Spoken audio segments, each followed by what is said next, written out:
Aujourd'hui, on est 228 000 chez Microsoft et on est 228 000 à faire de la sécurité, puisque c'est ce que Satya Nadella a dit comme étant le job numéro 1 de n'importe qui chez Microsoft. Ça rentre dans les objectifs de performance de tous les employés, jusqu'au comité de direction. Ça vient impacter les bonus. On doit justifier des actions qu'on a faites, qui peuvent être des actions de formation, d'information. On peut aller participer à de l'évangélisation dans une école, dans un lycée. Ça fait partie d'un rôle.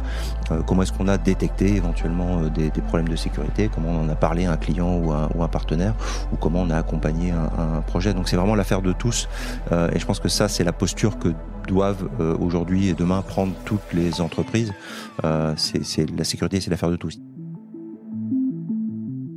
Bienvenue dans le monde de la cyber. Je m'appelle Leslie Fornero et je travaille dans la cybersécurité. Avec ce podcast, je vous emmène à la découverte de ce monde à la fois merveilleux et terrifiant.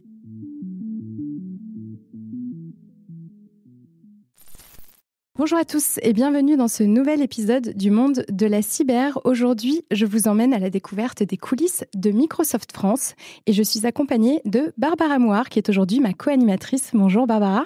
Bonjour Leslie, bonjour à tous. Et nous avons face à nous deux invités, donc Philippe Limantour et Paul Dominjon. Bonjour à vous deux. Bonjour. Et bonjour Leslie. Alors merci à vous d'avoir accepté de participer à cet épisode de podcast. Avant de rentrer dans le vif du sujet, j'aimerais qu'on prenne quelques minutes, donc avec toi Barbara, pour expliquer à nos auditeurs comment nous en sommes arrivés là, toi et moi, à organiser cet épisode qui sort un petit peu du lot. On en avait déjà fait un ensemble, c'était l'épisode 20 dans lequel on parle de la cybersécurité chez les enfants, mais aujourd'hui on change d'horizon et je te laisse expliquer le contexte.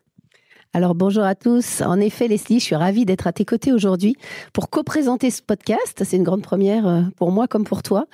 Pour me présenter en quelques mots, donc moi je travaille chez Microsoft depuis 13 ans. J'ai pu évoluer dans différentes divisions, d'abord sur Xbox, puis aux côtés des partenaires et enfin sur les grands comptes actuellement. Et c'est il y a un an que nous nous sommes rencontrés, donc avec toi Leslie, dans le cadre de l'initiative Cyberwoman. Cyberwoman, l'objectif c'est de faire connaître les métiers de la cybersécurité, notamment aux femmes, mais à d'autres et à tous, si on peut, évidemment. On a eu l'occasion d'intervenir, comme tu le disais, dans des écoles et de monter un podcast sur les risques cyber, donc chez les petits. Et aujourd'hui, on s'est dit que ce serait bien d'interroger des experts de chez Microsoft. Donc aujourd'hui, Paul et Philippe, à vous le micro et on va avoir pas mal de questions à vous poser. C'est parti. Donc, merci beaucoup Barbara pour cette remise en contexte. Donc, je suis ravie de vous accueillir encore une fois tous les trois. Je vous remercie pour votre accueil puisque j'ai déplacé mon studio dans les locaux de Microsoft France pour l'occasion. Et j'ai une tradition sur le podcast, c'est de laisser mes invités se présenter pour susciter d'éventuelles vocations chez nos auditeurs. Et puis, c'est toujours intéressant de constater la diversité des parcours et des profils des métiers de la cyber. Alors, j'aimerais qu'on commence par vous, Paul. Paul Dominjon, vous êtes directeur solutions cybersécurité donc chez Microsoft France. Est-ce que vous pouvez vous présenter et nous expliquer comment vous êtes arrivé dans le monde de la cybersécurité ? Merci Leslie, oui, avec plaisir. Alors, j'ai un parcours peut-être atypique. Moi, j'ai commencé par travailler dans des sociétés de services comme directeur de projet. J'ai intégré un éditeur de logiciels, voilà, pour au départ faire de la sauvegarde et de la continuité d'activité. Et il se trouve que avec la montée en puissance, j'allais dire, des risques cyber, avec l'impact potentiel sur les entreprises d'arrêt d'activité, les deux sujets se sont regroupés. Et depuis maintenant presque 20 ans, je suis au contact des équipes cybersécurité. Et j'ai rejoint Microsoft il y a 7 ans maintenant pour prendre en charge en fait l'activité cybersécurité pour Microsoft France et faire en sorte d'accompagner nos clients pour être plus cyber-résilients. Eh bien, merci beaucoup Paul pour cette présentation. Philippe Limantour, vous êtes Chief Technology and Cybersecurity Officer chez Microsoft France également. Est-ce que vous pouvez vous présenter s'il vous plaît ? Oui, bonjour, donc Philippe Limantour, je suis au comité de direction de Microsoft France, en charge de tous les sujets liés aux technologies, d'une façon générale, pour tous les clients, toutes les solutions, et les sujets de cybersécurité. L'un ne va pas sans l'autre. Moi, j'ai démarré l'informatique avec l'arrivée des micro-ordinateurs dans les années 80, et c'était vraiment l'époque où on rentrait dans le détail. On s'est décortiqué ce qui se passait dans un ordinateur, et donc en comprenant un ordinateur, on comprenait aussi comment un logiciel était fait, comment on pouvait entrer plus ou moins facilement dans un ordinateur, casser des protections à l'époque, pour comprendre, et donc aussi comment, de l'autre côté, on pouvait sécuriser ça. Donc c'est le fil conducteur. Et puis après, j'ai monté plusieurs startups, j'ai travaillé dans différents secteurs d'activité, et la sécurité du système d'information a toujours été une clé, quels que soient les secteurs, quelles que soient les tailles ou la culture d'entreprise. Et aujourd'hui, chez Microsoft ? Et aujourd'hui, chez Microsoft, donc, je m'occupe de tout ce qui est lié aux technologies, donc à la fois en mode, on va dire, réactif, donc quand il y a une crise de sécurité, des questions un peu complexes. Et puis, si on prend l'autre échelle, à plus lointain horizon, est-ce que l'informatique quantique va ou pas entraîner des changements en termes de posture de sécurité ? Est-ce que l'informatique et l'intelligence artificielle vont faire évoluer aussi les mesures de sécurité, pour prendre ce sujet sécurité. Mais voilà, c'est la sécurité, l'intelligence artificielle, le quantique et le cloud en général, donc la plateforme et toutes les solutions Microsoft. On va en parler.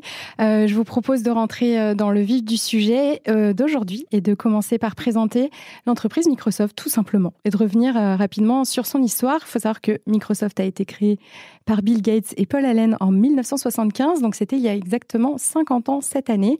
Est-ce que vous pouvez revenir sur les principales évolutions de l'entreprise ? Comment est-ce que Microsoft est devenue la multinationale que l'on connaît aujourd'hui ? Philippe ? Oui, alors peut-être en très raccourci, c'est une grande histoire. Effectivement, la société a 50 ans cette année. Microsoft France, 42 ans cette année, donc on est aussi présent depuis très longtemps sur le territoire. Microsoft, c'est 228 000 employés à peu près aujourd'hui, ça change tous les jours évidemment. Plus de 1200 personnes dans la recherche, donc il y a une entité dédiée à la recherche scientifique chez Microsoft. Sur les 200 et quelques mille personnes, plus de la moitié sont dans ce qu'on appelle l'engineering. Donc Microsoft est une société qui fabrique du logiciel. Et puis le reste sont dans les pays comme la France pour accompagner les clients et les partenaires. Microsoft, c'est une société qui a démarré avec le tout début de l'informatique. C'était l'époque où on avait à ce moment-là que essentiellement des grands ordinateurs qui servaient à la recherche, au monde universitaire. Et est arrivée cette notion de micro-ordinateur, et Microsoft a, d'où le nom Microsoft, petit logiciel, à travailler en se disant tiens, on peut, et c'est Apple aussi en parallèle qui travaille là-dessus, on pourrait peut-être faire un système d'exploitation, donc un logiciel, devenir éditeur de logiciels pour démocratiser et mettre un PC sur le bureau de toutes les personnes dans toutes les maisons. C'était le premier slogan de Microsoft. Et puis Microsoft a suivi et a vécu et a accompagné la vague d'évolution technologique. Donc on a vu arriver cette déferlante des PC, puis Internet, la révolution des navigateurs, et puis du coup l'arrivée du cloud et la transformation aussi de Microsoft, qui avait pris ce pari-là assez tôt, mais qui est devenu vraiment une plateforme cloud au moment où les réseaux étaient en capacité aussi de servir des besoins des clients. Et puis on a vu arriver le mobile, donc qui a aussi révolutionné complètement les choses. En parallèle, parce que Microsoft, c'est pas que les solutions Office que vous connaissez, mais c'est aussi LinkedIn, donc l'évolution et l'accompagnement dans les réseaux sociaux, plutôt professionnels. Puis c'est aussi le jeu vidéo avec toute la gamme Xbox. Et puis enfin, ces dernières années, l'intelligence artificielle, qui révolutionne complètement l'objectif aussi de Microsoft, qui est de permettre à toute personne, toute entreprise dans le monde d'atteindre ses objectifs, même de dépasser ses objectifs. Et Satya Nadella, donc qui est l'actuel PDG de Microsoft, a dit on n'est pas seulement une compagnie IA, une AI company, on est une copilote compagnie, on reviendra dessus. Mais c'est vraiment cette idée qu'on est là aujourd'hui avec l'informatique pour accompagner cette notion de copilote, les utilisateurs, les clients. Voilà, et ça, c'est la dernière évolution qu'on est en train de vivre. Et il y en aura forcément d'autres à venir. Et quelques chiffres, justement, vous parliez d'utilisateurs, pour qu'on se rende compte de la présence de Microsoft dans le monde. Combien est-ce qu'il y a d'utilisateurs aujourd'hui, que ce soit des particuliers ou des entreprises ? Très bonne question. Je pense qu'on est présent dans à peu près toutes les sociétés, quelle que soit leur taille. On est présent dans la quasi-totalité des pays du monde. Et pour donner peut-être un exemple emblématique, c'est Teams. Teams, c'est la solution de collaboration. C'est aussi dans notre stratégie l'endroit où justement on veut que les gens trouvent l'information. Et Teams, c'est plus de 350 millions d'utilisateurs et d'utilisatrices dans le monde. Voilà, pour donner un exemple sur une solution de l'atteinte, on va dire, ou de la pénétration des solutions Microsoft. Dans le monde. Et alors, dans vos souvenirs, Paul et Philippe, à quel moment est-ce que Microsoft a commencé à parler de risque cyber? Est-ce qu'il y a eu un élément déclencheur, selon vous? Si on reprend la jeunesse de Microsoft, ce que je disais tout à l'heure, la sécurité va avec l'informatique. Donc, c'est d'abord une posture. Donc, je pense que Microsoft, dès le départ, a intégré la sécurité dans ses propres produits et services. Et ça a toujours été le cas. Après, il y a eu des événements. Un premier événement, c'est la volonté de transformer ce savoir-faire en une série de solutions sur lesquelles Paul va pouvoir revenir. Et puis après, l'accélération de cette posture de sécurité. C'est-à-dire que même aux prémices de Microsoft, le risque avait déjà été identifié. On est en train de construire quelque chose qui peut potentiellement être à risque. Oui, à partir du moment où on a l'ambition de faire une plateforme qui va servir le monde entier, des utilisateurs, utilisatrices très différents, avec des niveaux aussi de connaissances sur la cyber qui sont plus ou moins importants. Donc, il faut accompagner ces gens-là et faire en sorte que, par défaut, quelque part, les solutions soient sécurisées. Et l'autre pan sur lequel Microsoft a fait énormément de progrès et de recherche sur la sécurité, paradoxalement, c'est le jeu vidéo. Parce qu'en fait, les jeux massivement multijoueurs, qui sont arrivés dans les années 2000 à peu près, ont entraîné des défis de sécurité incroyables. C'était énormément de joueurs qui jouaient en simultané sur des plateformes distribuées avec des micro-paiements en ligne. Donc en fait, toute la complexité sur des consoles qui n'étaient pas forcément faciles à mettre à jour. Donc il fallait bien réfléchir à ce qu'on allait faire. Et puis un univers dans le jeu vidéo où nativement les gens aiment bien aussi essayer de casser, de rentrer dans les systèmes. Donc il y a beaucoup de leçons ou d'algorithmes ou de solutions qui ont été développés par Microsoft pour protéger sa communauté de joueurs, qu'on a retrouvé ou qu'on retrouve encore aujourd'hui dans nos solutions et dans les offres clients. Et en même temps, peut-être que Paul, tu pourras répondre à cette question aussi. Quelles sont les tendances que vous avez pu constater en termes d'évolution du risque ces dernières années ? Alors, effectivement, le risque, il évolue en permanence. Je vais dire que la raison d'être des équipes sécurité et cybersécurité Microsoft, c'est au départ la protection de Windows, protection des postes de travail. Parce que tout un chacun équipé de postes nomades, de smartphones et autres. Donc c'était, j'allais dire, le premier niveau au contact de l'utilisateur, comment protéger l'outil de travail au quotidien, sur lequel on vient rajouter, grâce à l'essor de la collaboration, l'essor du cloud, sécuriser les outils collaboratifs, comme Microsoft 365 par exemple. À partir du moment où on intègre des employés, des sous-traitants, des fournisseurs dans un système d'information collaboratif, il faut sécuriser cet environnement. Et puis un troisième niveau aussi que je rajouterais, c'est le côté infrastructure, l'avènement du cloud, la migration de la fin des data centers ou l'évolution des data centers vers des services cloud public ont créé le besoin en fait de sécuriser ces infrastructures. De la même manière où on sécurisait un data center, il faut sécuriser des infrastructures cloud. Et donc avec ces trois niveaux, pour faire simple, on a vu un certain nombre de risques qui pouvaient potentiellement se retrouver sur 1, 2 ou 3 niveaux. Et je rajouterais quelque chose qui est transverse, qui est, on utilise beaucoup l'expression zéro trust, zéro confiance, mais en fait, ce qui se cache derrière, c'est avant tout les risques liés à l'identité. L'identité de collaborateurs, l'identité sous un sens grand public comme entreprise. C'est vraiment, et on le voit à titre personnel, protéger son identité quand on va sur un site e-commerce, c'est la même chose pour un collaborateur d'entreprise. Et en plus, quand l'entreprise est une entreprise étendue. Donc ça, vous voyez trois niveaux de base et puis quelque chose de transverse qui est l'identité. C'est vraiment les trois endroits où on va essayer de détecter, répondre, bloquer, anticiper, protéger les risques cyber. Et c'est très intéressant parce que vous l'avez dit, du coup, Microsoft est une entreprise qui gère une grande diversité de clients, donc allant des PME aux grands comptes. Du coup, forcément, il y a des défis incroyables à gérer en termes de cybersécurité et qui varient en fonction, effectivement, de ces tailles d'entreprise. Et comme on le disait, même au sein de chaque entreprise, finalement, il y a différentes populations à sécuriser, puisque les métiers ne sont pas les mêmes. C'est ce que tu évoquais. Donc, effectivement, qu'on soit dans un bureau ou dans un centre logistique ou en magasin, tout ça est très différent.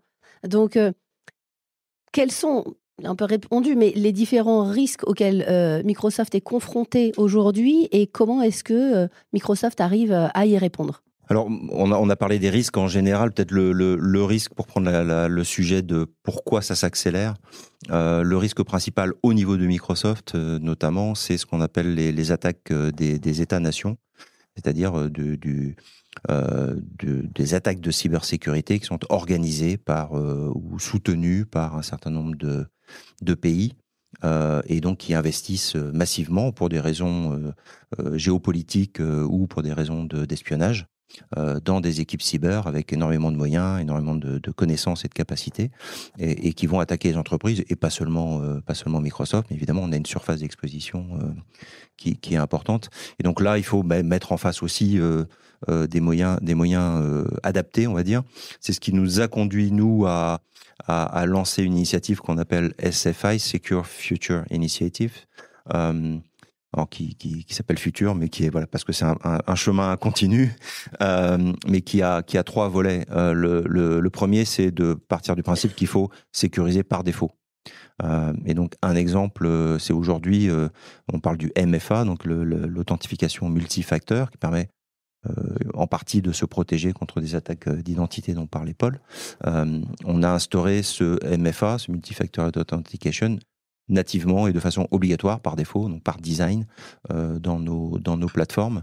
On voulait jusqu'ici laisser le choix aux utilisateurs, et c'était la demande des entreprises de dire me mettez pas une contrainte, c'est moi qui choisirai si j'active la solution.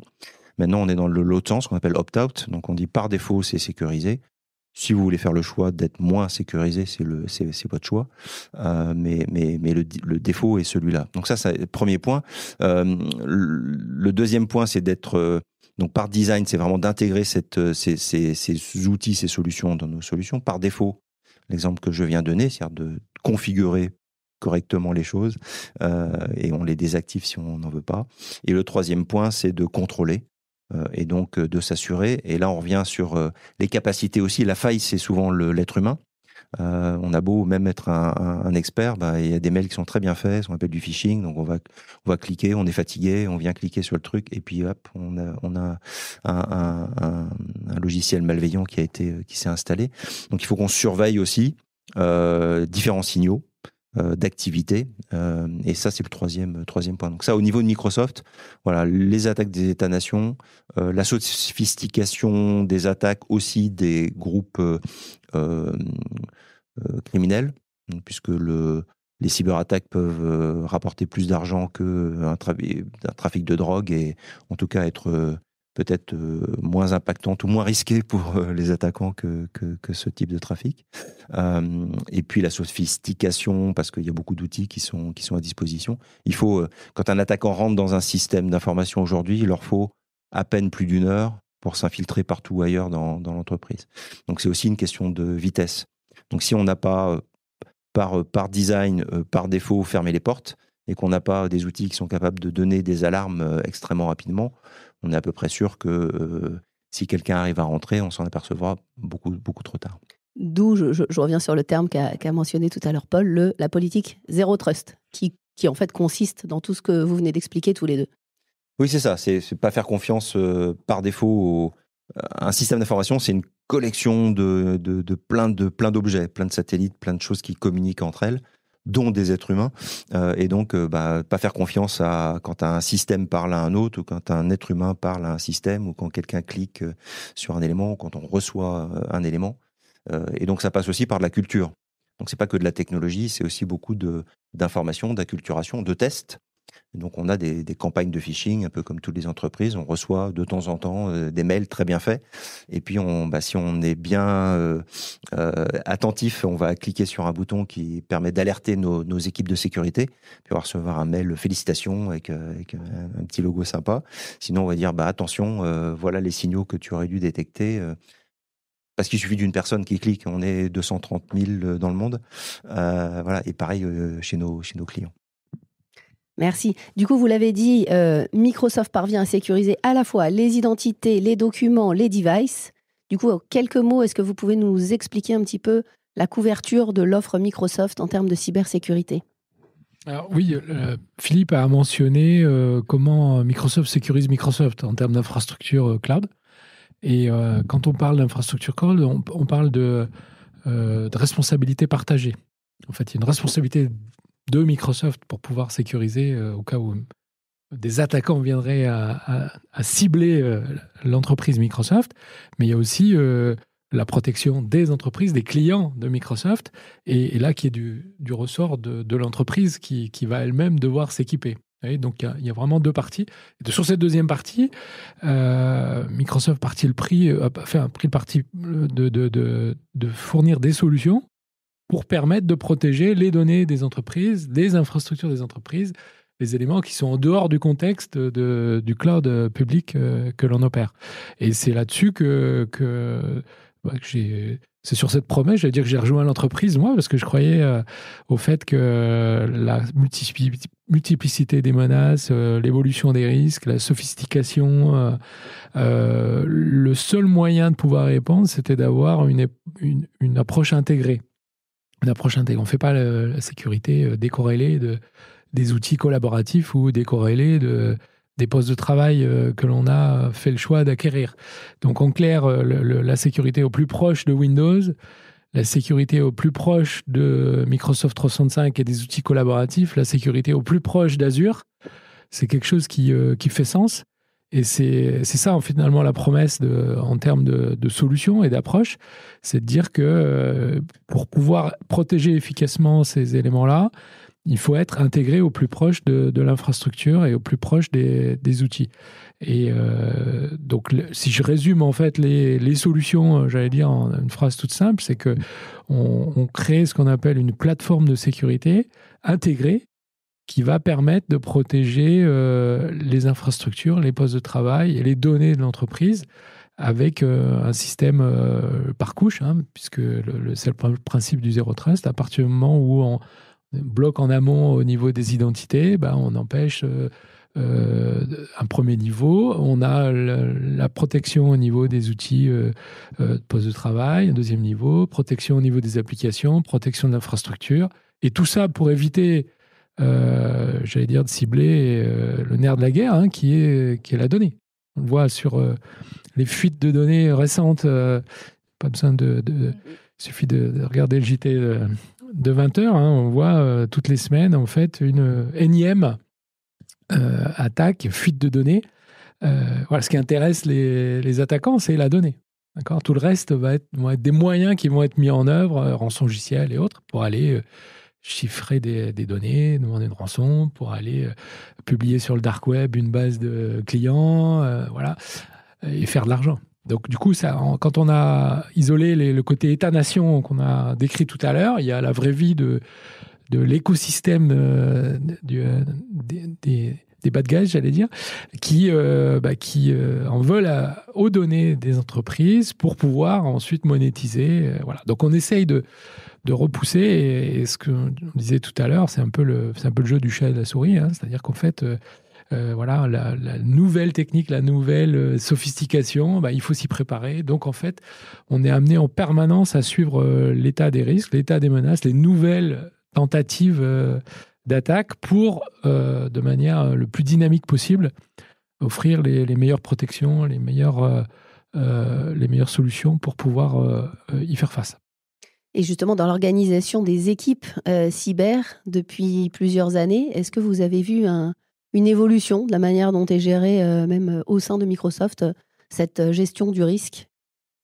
Comment est-ce que ça a évolué ? Alors, si je regroupe, pour donner quelques chiffres, les équipes cybersécurité chez Microsoft, c'est près de 15 000 personnes, qui comprend une partie qui couvre ce qui a été expliqué tout à l'heure sur comment Microsoft sécurise Microsoft.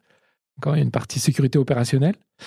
Il y a une partie développement, avec ce qu'on appelle la R&D, en fait, finalement, où là, on va avoir des ingénieurs qui conçoivent, testent, optimisent les modèles de machine learning et autres qui vont nous permettre d'être pertinents sur nos solutions. Et puis, des équipes de proximité, comme on peut avoir en France, qui sont au contact des entreprises et qui sont là pour aider, pour accompagner, pour expliquer, vulgariser, pour mettre en place les bonnes pratiques et les technologies qui vont permettre de protéger les infrastructures, les postes de travail et les outils collaboratifs. Donc, en gros, 15 000 personnes réparties avec différentes compétences et qui sont là pour aider, accompagner nos clients, quelle que soit la taille. Je vais aller pas te contredire, mais c'est 15 000 personnes qui ont un titre sécurité dans leur rôle. En fait, aujourd'hui, on est 228 000 chez Microsoft et on est 228 000 à faire de la sécurité, puisque c'est ce que Satya Nadella a dit comme étant le job numéro 1 de n'importe qui chez Microsoft. Ça rentre dans les objectifs de performance de tous les employés, jusqu'au comité de direction. Ça vient impacter les bonus. On doit justifier des actions qu'on a faites, qui peuvent être des actions de formation, d'information. On peut aller participer à de l'évangélisation dans une école, dans un lycée. Ça fait partie d'un rôle. Comment est-ce qu'on a détecté éventuellement des problèmes de sécurité? Comment on en a parlé à un client ou un partenaire? Ou comment on a accompagné un projet? Donc c'est vraiment l'affaire de tous. Et je pense que ça, c'est la posture que doivent aujourd'hui et demain prendre toutes les entreprises. C'est la sécurité, c'est l'affaire de tous. Il y a des spécialistes qui vont faire ce que je disais tout à l'heure, le design, le default, les contrôles, mais il suffit d'une personne qui soit à la faille. Donc il faut bien que tout le monde s'en préoccupe. Excellente transition vers ma prochaine question, puisque vous dites que la cybersécurité, c'est l'affaire de tous. Et pourtant, il semble que dans la typologie des entreprises aujourd'hui, les grandes entreprises sont particulièrement bien servies en matière de cybersécurité et que, par exemple, les PME ou les plus petites entreprises, elles peinent à s'y retrouver, surtout dans l'offre en cybersécurité. Du coup, je voulais savoir ce que vous mettez en place, vous, chez Microsoft, et quels conseils vous donneriez à un dirigeant d'entreprise de taille moyenne pour assurer sa cybersécurité ou alors se lancer dans une politique de cybersécurité? D'abord, la sécurité doit être au cœur de la stratégie et la protection des données d'une façon générale, ce qui n'est pas toujours le cas. Ça veut dire aussi faire des choix en termes d'investissement. Il y a des choix à faire, on ne peut pas tout faire, mais la sécurité ne doit pas être mise de côté. Ça, c'est le premier point. Le deuxième, c'est vraiment de la prendre aussi comme un sujet à simplifier, à rationaliser. Plus c'est compliqué, plus on met de barrières, plus les gens vont avoir tendance à passer à côté. On voit bien, nous on utilise Windows Hello, c'est la caméra de votre PC qui vous authentifie. Donc moi, quand j'ouvre mon PC le matin, je me connecte, j'ai pas besoin, ça fait quelques années que je suis chez Microsoft, j'ai pas tapé une seule fois mon mot de passe, j'ai plus de mot de passe. Donc on n'a pas le mot de passe sur un post-it du coup sous le PC puisque c'est la caméra. Donc c'est plus sécurisé et c'est plus simple. Donc ça c'est vraiment important. Il faut que ça soit intégré nativement. Donc ça c'est une culture, donc ça doit être pris par le PDG. La deuxième, c'est la simplification. Il y a trop les sociétés éparpillent aussi leurs solutions de sécurité. Il faut que ça soit intégré parce que, on a dit, tous les composants, ils travaillent ensemble. Donc plus il y a de l'intégration entre ces composants, et ça c'est notre approche plateforme, plus on va être sécurisé avec moins de dépenses à faire, parce que plus on disperse son porte-monnaie et plus ça coûte cher. Et même si les sociétés disent qu'elles ont pris le meilleur du marché en allant faire une sélection comme ça, j'ai rencontré beaucoup de responsables sécurité. Il n'y en a pas un qui a le même choix de solution, donc c'est une question à se poser sur la sélection. Et le troisième point, c'est vraiment on peut pas non plus tout faire tout seul. Et donc nous, on est une plateforme et on a un écosystème de partenaires. Donc pour les sociétés de petite et de moyenne taille notamment, les grandes aussi, mais on a des partenaires qui sont présents sur tout le territoire français, qui peuvent venir faire des formations, qui peuvent venir faire des audits, qui peuvent venir expliquer comment mieux utiliser les solutions à disposition chez Microsoft pour sécuriser, faire des formations, faire de l'acculturation, faire des tests d'intrusion dans les systèmes. Voilà, donc faut pas hésiter non plus à faire appel à des partenaires. Il ne faut pas chercher à réinventer la roue soi-même. Tout le monde a ses limites et on ne peut pas tout faire. Une PME, elle doit se concentrer d'abord sur son métier, sur ses clients, sur son marché, sur ses recrutements. Voilà. Donc on a la réponse on a un portefeuille de solutions, on a des partenaires qui sont parfaitement formés, adaptés, présents localement. C'est le meilleur relais. Paul, est-ce que vous voulez compléter ? Oui, peut-être pour compléter ce que tu disais, Philippe, sur le côté implication du COMEX et dirigeant d'entreprise, un certain nombre de contrats, en fait, exigent que les sociétés qui répondent à ces contrats démontrent la capacité de faire face à des attaques cyber. Le côté, je parlais de cyber-résilience tout à l'heure, c'est un élément qu'on retrouve dans les rapports annuels des entreprises. Quel investissement, quelle équipe, quelle organisation, qui est responsable de quoi ? C'était peut-être pas le cas il y a 10 ans. Hein. Donc aujourd'hui, il y a une obligation de transparence et c'est regarder aussi sur la capacité à l'entreprise d'aller chercher de nouveaux marchés, d'aller chercher de nouveaux clients. Donc, que ce soit, on n'est pas obligé d'être une société d'e-commerce pour sécuriser ces transactions, et ça peut s'appliquer aussi bien au transport ferroviaire qu'au maritime et à l'industrie et aux services, aux sociétés de services. Une société de services qui voudrait vendre ses prestations aujourd'hui, qui ne sait pas argumenter comment elle protège les données qu'on va lui confier, elle n'est pas bien. Donc, du coup, il y a une montée, je trouve, quelle que soit la taille. Hein, on parlait de PME, mais il y a une différence par secteur d'activité aussi, par vertical. Certains verticaux sont régulés, où là, on laisse pas le choix. On dit c'est comme ça, il faut s'y conformer. Bon, parce qu'il s'est passé des choses dans le passé, qu'on est amené à faire des réglementations. Donc, ça ne vient jamais par hasard. Mais donc ça varie en fonction du secteur d'activité, de la maturité, de l'implication des dirigeants. Mais ce qu'on peut dire, c'est que maintenant, ça devient incontournable. Pour citer, nos camarades américains vont jusqu'à nommer un expert cyber au board de l'entreprise. Donc voilà, on n'est pas encore tout à fait là dans toutes les entreprises françaises, mais c'est quelque chose on demande une compétence cyber maintenant à des gens qui sont à la direction de l'entreprise. Et dans certaines entreprises, on doit nommer une sorte de DPO cyber. Donc quelqu'un qui va être responsable de toute la partie cybersécurité, alors qu'il n'est pas expert en cybersécurité. Alors c'est un tout petit peu différent, mais le DPO est en charge de choses qui sont liées à de la réglementation pour le coup, et notamment en France, qui s'appelle le GDPR, la gestion de droit de la protection avec la CNIL, et donc il y a obligation de faire de l'assessment et de regarder quel est le risque associé à la donnée. Donc le DPO va être en charge de ça, parce qu'on parle de sécurité depuis tout à l'heure en termes d'attaque, mais comme disait Paul, il y a surtout la protection de la donnée, éviter des fuites de données. Et donc le DPO est en charge plutôt de cet aspect de protection de données, souvent plutôt sur un aspect réglementaire, et va travailler main dans la main. Alors dans certaines entreprises, ça va être un peu le même rôle, parce que c'est une plus petite entreprise, va faire aussi ce rôle de cyber ou de pont cyber, mais c'est quand même deux jobs à temps plein, on va dire. C'est difficile de mettre ça dans une seule personne.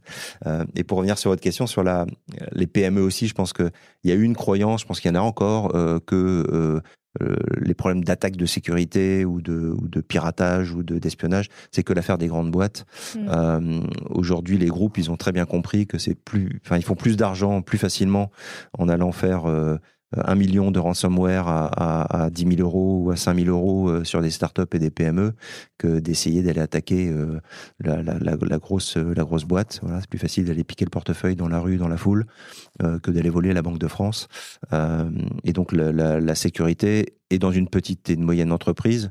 C'est pas seulement, entre guillemets, un article dans la presse ou une mauvaise réputation, c'est souvent mettre la clé sous la porte. Les impacts sont beaucoup plus grands. Donc ça, c'est la gestion de risque. Et donc on va retrouver en troisième rôle dans les entreprises souvent, alors plus les entreprises sont grandes, plus ce rôle-là est établi, mais de risk manager, de gestionnaire de risque, dont les risques cyber font partie. Et là, on va retrouver aussi des sujets au niveau des assurances, qu'on savoir des assurances qui couvrent ou pas les risques cyber. Voilà. Donc c'est une notion de risque, de conformité et de sécurité, si on parle un peu des profils. Et aussi, le risque cyber, il évolue extrêmement rapidement, donc aussi vite que les innovations technologiques que l'on connaît aujourd'hui. On se rend compte qu'il ne suffit plus de sécuriser les postes de travail, car tout le monde lit ses emails sur son téléphone personnel. On parle désormais de sécuriser de bout en bout. Est-ce que vous pouvez expliquer ce que ça veut dire et ce que vous faites chez Microsoft pour ça ? Alors, la sécurité de bout en bout, on revient sur ce principe de design, défaut et surveillance. Hein. Donc, la première, c'est qu'on va communiquer avec un système, avec un device. Voilà, donc, un téléphone, un poste. Donc, chez Microsoft, quand on communique avec le système d'information de Microsoft, on le fait avec ce qu'on appelle un device managé. C'est-à-dire que c'est un device qui est connu, reconnu, enregistré. Un peu comme j'achète un produit au grand public, je vais aller l'enregistrer pour avoir la garantie un device, ça peut être par exemple mon ordinateur. Donc voilà, ça peut être l'ordinateur, ça peut être mon téléphone, quelle que soit sa marque, ça peut être ma console de jeu, ça peut être... Et on va l'enregistrer quelque part. On va l'enregistrer et on va permettre à Microsoft d'en gérer une partie.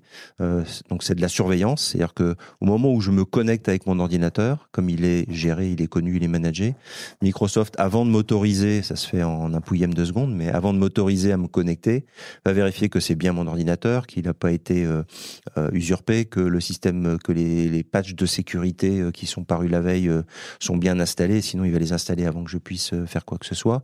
Voilà, vérifier que le poste suit, c'est une sorte de vérification de santé, voilà. Un peu comme si je passais un sas quand je rentre quelque part, il fallait que je vérifie, voilà, on a vu la Covid, je rentrais dans un grand magasin, on prenait la température. Là, c'est pareil. Donc ça, c'est le device qui est managé. Sur les postes mobiles, les téléphones notamment, on va aller utiliser ce qu'on appelle la séparation pro-perso. Il y a des systèmes d'exploitation qui permettent de créer une étanchéité entre les deux. Et donc, on va aussi utiliser cette partie-là. Et donc, tout ce qui va dans le téléphone aller appeler Microsoft va être du côté pro, le côté perso à l'arrière, parce qu'on peut installer dans le même téléphone. Dans le même téléphone, voilà, on va voir ces compartimentations. Donc ça, c'est vraiment une approche silo qu'on va retrouver un peu partout. Donc, qui démarre au device. Ensuite, on a l'identité. Donc là, on essaye d'être sans mot de passe, comme je disais tout à l'heure. Donc c'est idéalement de la reconnaissance faciale aujourd'hui, reconnaissance par empreinte éventuellement. Multifacteur, mais ça a aussi ses limites. Donc on a ce qu'on appelle maintenant des passeports. Et on peut aussi mettre un passeport sur son téléphone. Et donc ce passeport va non seulement vous dire que c'est bien la bonne personne qui est sur le bon téléphone qui vient d'être vérifié, et c'est le triptyque en fait, personne, téléphone et santé du système qui est vérifié au moment de la connexion. Et puis après, au fur et à mesure de la vie, le principe de base, toujours Zero Trust, c'est de dire je ne dois pas pouvoir avoir accès à des choses complexes ou risquées quand j'en ai pas besoin. Et donc, c'est un principe à la demande. Donc, plutôt que de mettre, par exemple, de dire, voilà, je suis administrateur de mon poste tout le temps, non, je vais, quand j'ai besoin de faire quelque chose qui vient changer un élément important ou qui pourrait mettre à risque le système, je dois faire la demande. Donc, soit j'ai une délégation parce que c'est un niveau peu faible de risque, on parlait de risque tout à l'heure, je le fais, je dis pourquoi je le fais, et puis c'est enregistré. Donc, s'il se passe quelque chose plus tard, on saura retracer la chaîne. Soit je vais escalader, il faut que j'aille avoir l'autorisation de mon DSI, de mon responsable sécurité, ou j'ai pas du tout l'autorisation, et c'est cette personne-là qui fera le job. Et le dernier point, c'est certaines opérations sont complètement séparées sur des dispositifs, des devices à part, sur des réseaux à part. C'est par exemple la mise à jour des codes sources. Donc chez Microsoft, dans le système d'information en général, il a accès en lecture seule au code source. Donc si on était attaqué, on ne pourrait qu'avoir accès au code source en lecture seule. Et on part du principe que le code est connu parce qu'il est open source, parce qu'on a plein de partenaires, donc ça ne doit pas être un problème de sécurité.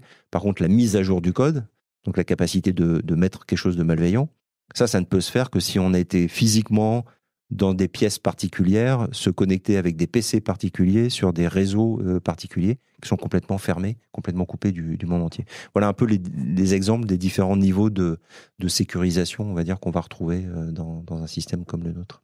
Et vous auriez un exemple, par exemple, dans une entreprise, pourquoi ça pourrait poser un problème qu'un employé ait accès à ses mails pro via son téléphone perso, par exemple? On a vu avec la période Covid, à partir du moment où tout le monde est en remote, est-ce qu'on accède avec un PC perso, un smartphone perso? Et donc, du coup, ça a forcé un certain nombre d'entreprises qui étaient un peu réticentes à dire, bon, OK, à partir du moment où je contrôle le fait que ton device est bien à jour en permanence, au dernier niveau de système d'exploitation, que tu as bien mis la sécurité qui va bien, à ce moment-là, je t'autorise à accéder à une partie du système d'information. Et si tu veux accéder à une application auquel tu n'aurais pas accès en temps normal, à ce moment-là, je te demande un niveau de contrôle supplémentaire. En fait, toute la mise en place de cette sécurité bout en bout est faite par la mise en place de contrôles. On met des contrôles à différents niveaux, et plus on va accéder proche d'une donnée sensible, d'une application sensible, parler du code source, mais ça peut être l'application RH, finance et autres, les comptes rendus du COMEX. Voilà, plus on va demander en fait de garantie que c'est bien la personne qui prétend être Paul ou Philippe qui va demander l'accès à cette information. Et comme ça, on arrive à restreindre en fait les accès et à sécuriser et à éliminer tout un tas de risques potentiels. Donc, c'est-à-dire que si je clique sur un mail de phishing via mon téléphone personnel, l'entreprise ne sera pas impactée. Mail de phishing à partir d'un device personnel, tout dépend si on parle de sa messagerie perso ou la messagerie d'entreprise. Oui, c'est une autre question. Voilà, c'est la compartimentation dont on parlait. À partir du moment où j'ai ma partie pro et ma partie perso, si c'est le fournisseur de messagerie perso... les deux messageries sur son téléphone et qu'on consulte ses mails personnels, est-ce que ça peut impacter la messagerie professionnelle, par exemple? Alors, pas l'impacter directement, mais par contre, impacter le device. Si jamais, effectivement, la messagerie perso est utilisée et via un URL ou un fichier, un document et autres qui puisse être considéré comme risqué et que le device lui-même n'est pas protégé, là, ça pose un risque. Et après, qu'on puisse rebondir sur autre chose, éventuellement, c'est un risque. Donc, du coup, la sensibilisation des collaborateurs, elle est générale. Elle n'est pas juste, dans le cadre de ton entreprise, tu dois faire ci ou ça. Non, il y a aussi un comportement général de l'employé. Et de plus en plus, les collaborateurs apprécient, je pense, qu'on leur donne des conseils aussi pour sécuriser leur environnement perso. On n'a pas envie de voir ses photos perso divulguées. On n'a pas envie d'avoir son compte en banque à risque, ou faire une transaction, on ne sait pas où elle va. Voilà. Donc, du coup, j'allais dire que l'application des bonnes pratiques ou des contrôles d'entreprise a un impact sur le comportement personnel positif, à la maison. Et vice-versa aussi. On a vu les générations Z qui arrivent avec un usage différent. J'ai plus de PC, j'ai qu'un smartphone, par exemple. Les réseaux sociaux. Qu'est-ce que je publie sur mon Insta, mon Facebook? Qu'est-ce que je mets sur mes différents réseaux? Est-ce que ça a un impact ou pas sur l'entreprise? La frontière est assez fine entre les deux environnements. Donc, du coup, la sensibilisation, les bonnes pratiques, elles ne doivent pas être uniquement dans le cadre des murs de l'entreprise, parce que, en plus, quand tout le monde est en télétravail, mais elles doivent s'étendre en fait à un comportement général et des bonnes pratiques appliquées partout. On voit de plus en plus d'attaques, justement, qui visent à attaquer l'environnement personnel de collaborateurs d'entreprise pour aller chercher de l'information, parce qu'on va construire un profil du coup beaucoup plus pertinent. Et donc quand on va vouloir se faire passer pour moi, pour aller attaquer le système de l'entreprise, on aura beaucoup plus d'informations. On va éventuellement passer par un mail personnel, mais qui sera un @Microsoft ou qui sera quelque chose qui semblera être de confiance. On va dire, j'ai perdu mon PC ou mon PC est passé sous les roues de la voiture. Je t'appelle depuis, je te contacte depuis mon compte perso, mais est-ce que tu peux me donner accès parce que j'ai une réunion là tout à l'heure, il faut vraiment que j'ai accès aux données. On comprend que c'est plus facile. Ça peut être aussi pour des questions, dans certains cas, d'accès à de l'information pour faire du chantage. Donc mettre une pression sur un employé ou une employée pour que cette personne-là donne une clé d'accès dans l'entreprise. On dit que le maillon faible, c'est l'humain, et ça se comprend. Voilà, donc c'est pour ces raisons-là qu'on a cette étanchéité entre les deux. C'est pour empêcher que le monde perso, qui est par nature souvent moins bien protégé, parce que sur un mobile notamment, on met à peu près tout ce qu'on trouve, on teste des applis, et puis dans l'entreprise, on fait des choix. Et dans l'autre sens aussi, c'est éviter la fuite de données. On parlait de protection, DPO tout à l'heure. Si les données elles sont sur un téléphone qui est plus facile à hacker, c'est aussi de l'information qui peut partir. Et encore une fois, cette information, elle a de la valeur aussi pour un attaquant. Donc, parce que dans un compte rendu de réunion, je vais trouver les noms, les mails, éventuellement des téléphones d'autres personnes. Je vais pouvoir aller chercher ces personnes-là sur les réseaux sociaux, refaire une attaque personnelle, vous voyez. Et plus j'aurai d'informations, plus quand je vais faire mon faux mail, par exemple, dire je suis Philippe, et puis d'ailleurs j'ai parlé à Leslie hier qui m'a dit que, et puis dans la réunion d'ailleurs on s'est dit que, y a un faisceau de choses qui fait quand on est un peu fatigué et qu'on fait pas attention, c'est là où on va cliquer sur le mauvais mail. On va tomber dans le panneau. Je voudrais revenir sur la MFA qui est activée automatiquement chez Microsoft, sur les comptes Microsoft, donc de tous les particuliers, de tous les professionnels aussi qui utilisent vos solutions. J'ai été vraiment très étonnée d'apprendre ça. Je rappelle juste que la MFA, c'est une petite coche à activer sur tous ses comptes utilisateurs. Ça peut être sur LinkedIn, dans les paramètres, vous pouvez l'activer. Ça peut être sur Facebook, ça peut être sur le site e-commerce sur lequel vous faites du shopping. Et en fait, ça nous permet de nous alerter au cas où, si quelqu'un d'autre essaye de se connecter à votre compte parce qu'il a réussi à obtenir vos identifiants et votre mot de passe via, par exemple, une fuite de données. Ça permet quand même d'éviter pas mal d'ennuis. Donc pour moi, c'est une évidence que la MFA devrait être activée par défaut sur tous les comptes de tout le monde. Alors comment est-ce que vous expliquez le fait que vous êtes les seuls à l'avoir mis en place par défaut chez Microsoft et pourquoi les autres acteurs, selon vous, ne le font pas encore ? Ça entraîne des contraintes. Ça veut dire que j'ai un moyen d'authentification, ça veut dire que j'ai un téléphone mobile ou un autre dispositif sur lequel je peux recevoir l'alerte. Donc ça pose des questions d'égalité, parce qu'il faut avoir accès à ce type de deuxième solution ou un mail perso. Donc ça... Voilà, il y a toujours des contreparties dans ces éléments-là, mais à l'inverse, c'est obliger les gens effectivement à se responsabiliser, parce qu'on sait que les attaques sur les identités, il y en a des milliers, des millions tous les jours dans toutes les entreprises, que c'est trop gênant, trop grave, trop impactant, et pour un particulier encore plus. Parce que si on récupère mes informations de permis de conduire, on va les falsifier des plaques d'immatriculation. Je vais me retrouver interdit bancaire parce que des gens auront passé des radars avec entre guillemets mon numéro de plaque. Voilà. Donc je pense qu'il y a toujours ce que je disais tout à l'heure, cette dichotomie entre comment je protège au maximum et quand j'évite de trop compliquer la vie des gens. Jusqu'à il y a peu, la barre était trop compliquée à activer automatiquement le MFA. Maintenant, les gens sont, habitués, 2, ont quand même des moyens pour avoir cette double authentification. Donc, c'était le bon moment, je pense, de remonter la barre, si je peux me permettre ce jeu de mots. Puis en fait, la genèse, quand même, c'est que les banques l'ont fait il y a un certain nombre d'années. Donc, ça ne viendrait pas à l'idée quelqu'un de ne pas avoir des MFA pour accéder à son compte bancaire. Tout à fait. Voilà, donc du coup... et même avec ça, maintenant, on arrive à avoir aussi des attaques d'ailleurs. Oui, mais je veux dire, la généralisation, elle est due au fait que finalement, quand on regarde la messagerie d'un individu, on peut reconstruire sa vie avec...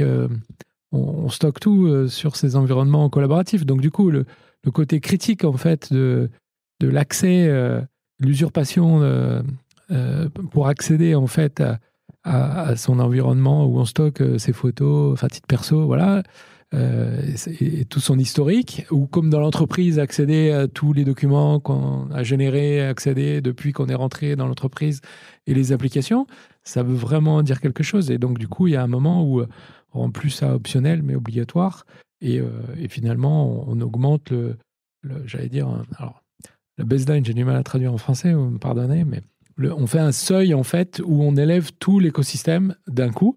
Alors, comme on le disait, voilà, il y a une contrepartie, c'est-à-dire que il faut que ce soit relativement simple à utiliser pour qu'il y ait l'adhésion de tout le monde. Donc, ça prend un peu de temps, mais une fois qu'on y arrive, un peu comme on l'a fait sur la banque, maintenant, on ne revient plus en arrière et on a amélioré le niveau de sécurité global.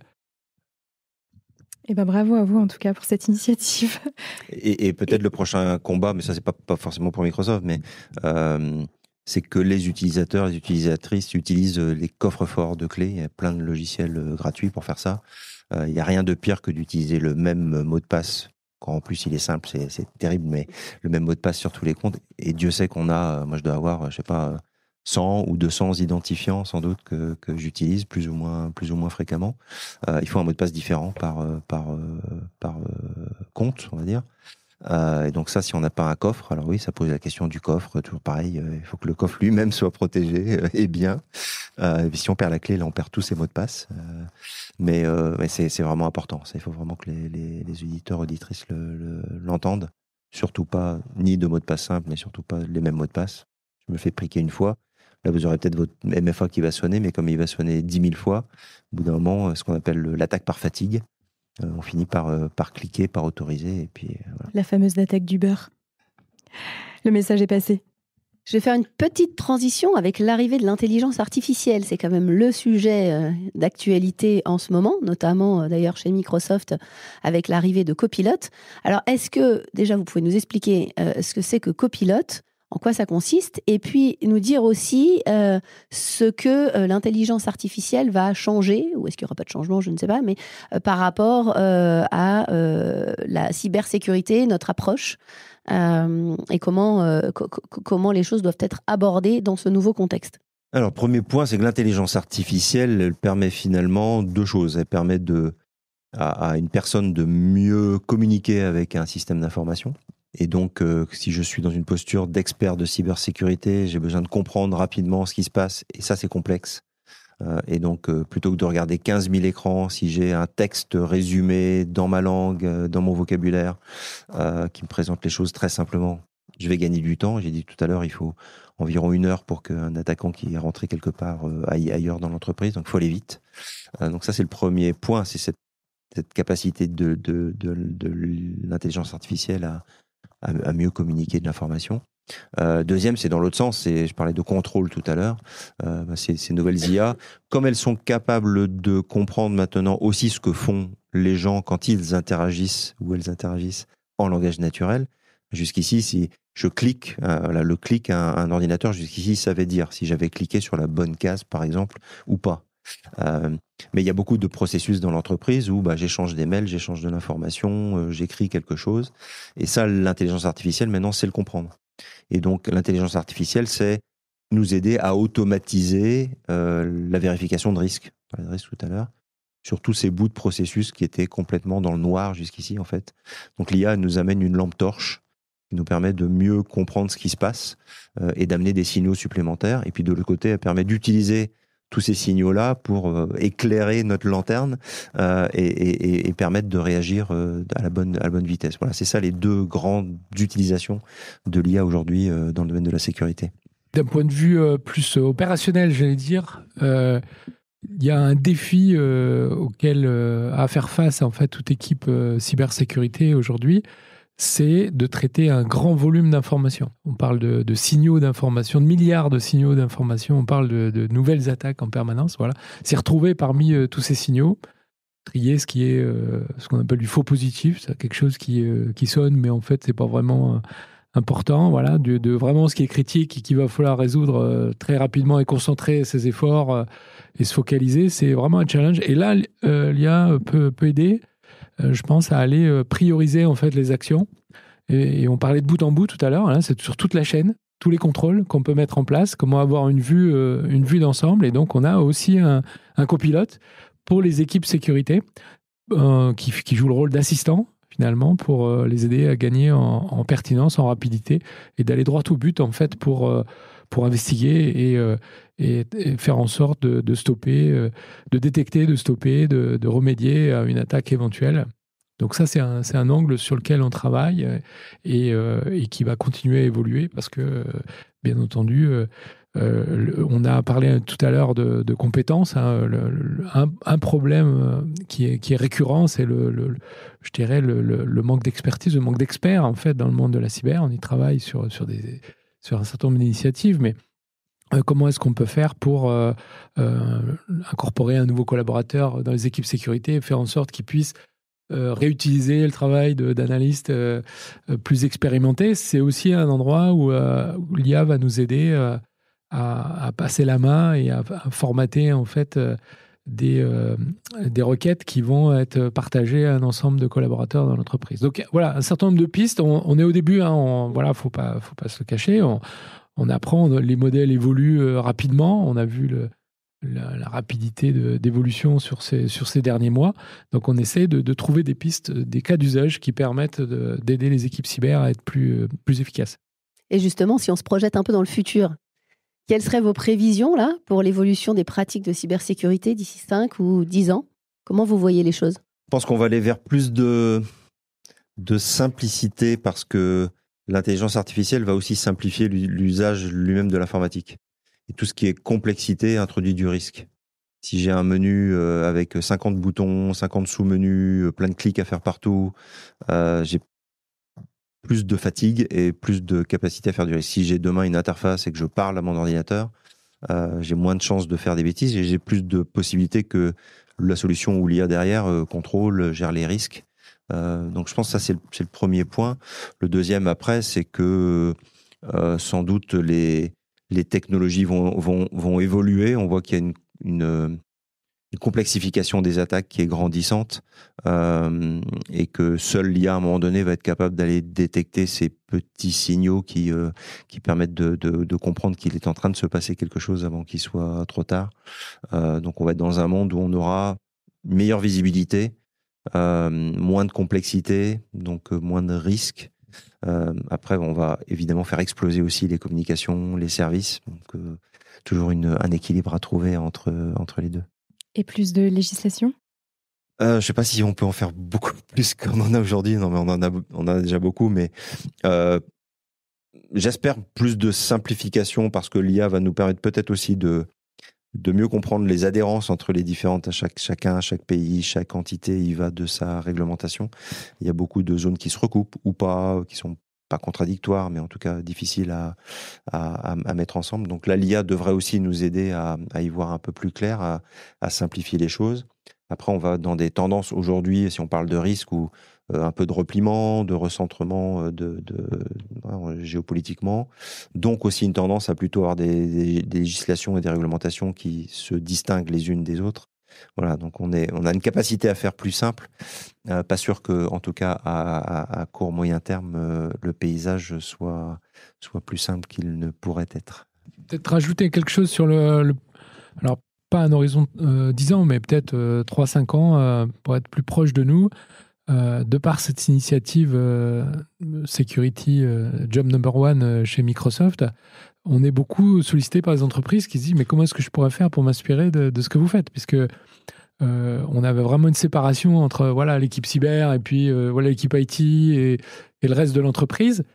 Je vois une évolution vers le fait que la cyber finalement soit partie intégrante des métiers de l'entreprise. Et donc, du coup, on parlait c'est l'affaire de tous, de mettre des indicateurs de succès à l'ensemble des collaborateurs sur la cyber. Déjà, c'est une marche assez élevée pour beaucoup d'organisations. Donc, ça se prépare, ça se communique, ça oblige à faire des évolutions, des formations. Ça a un certain nombre d'implications. Et je pense que déjà, cette première étape-là serait ce changement organisationnel où finalement la cyber n'est pas quelque chose qu'on traite à côté, mais qui fait partie intégrante des projets, des futurs développements, de l'utilisation de l'IA, de la migration dans le cloud, de l'évolution du système d'information, de la donnée elle-même. Voilà, ça, je pense que c'est un changement important qui impacte les équipes cyber, mais aussi tous les collaborateurs d'entreprise. Et ça, je le vois vraiment naissant aujourd'hui et qui va s'accélérer, je pense, dans les mois et années à venir. Merci beaucoup à tous les deux pour tout ce que vous nous avez appris. Peut-être avant de conclure cet épisode, j'aimerais aborder une dernière question. Pourquoi, selon vous, est-ce qu'il est important de pouvoir promouvoir les métiers de la cybersécurité et de l'informatique chez les jeunes générations et notamment chez les jeunes femmes ? Alors, on a beaucoup d'initiatives, effectivement. On va dans les écoles, les lycées avec les équipes Microsoft pour évangéliser dès le plus jeune âge, si c'est possible, à toutes les étapes, et puis de façon un peu plus approfondie en école d'études supérieures, mais aussi auprès des enseignants pour qu'ils puissent relayer le message. Il y a deux grands objectifs. Le premier, comme le disait Paul, c'est que cette culture cyber, elle doit être l'affaire de toutes et de tous. Et donc, ça passe par une prise de conscience, ça passe par un certain nombre de bonnes pratiques de protection. Et on peut rêver que dans quelques années, effectivement, les gens utilisent un coffre-fort du MFA avec des passeports et voilà, que les identités soient mieux protégées. On va réduire considérablement le risque. Ça, c'est le premier point. Le deuxième, et on parlait notamment des PME, des sociétés de taille intermédiaire tout à l'heure, on est en manque de profils cyber. Et dans les profils cyber, il y a cet a priori qu'on a uniquement affaire à des hommes et que c'est très technologique et que c'est un truc un peu tout seul, voilà, dans sa cave. En fait, les métiers de la cyber, ils sont hyper variés et on voit bien que ça va toucher à tous les sujets. On parlait du lien entre la cyber et DPO, la protection de données, entre le cyber et le réglementaire, entre cyber et le juridique, entre cyber et la gestion de risque, entre cyber et le développement logiciel et les métiers. Voilà. Donc, il y a plein de métiers super riches, super intéressants. Et pour bien se protéger, il faut avoir un point de vue le plus diversifié possible. Et en technologie, parce qu'il y a quand même de la technologie derrière la cyber, malheureusement, comme dans toutes les technologies en cyber, il y a un manque de femmes, de jeunes femmes qui s'intéressent au sujet. Parce qu'il y a des a priori, donc voilà.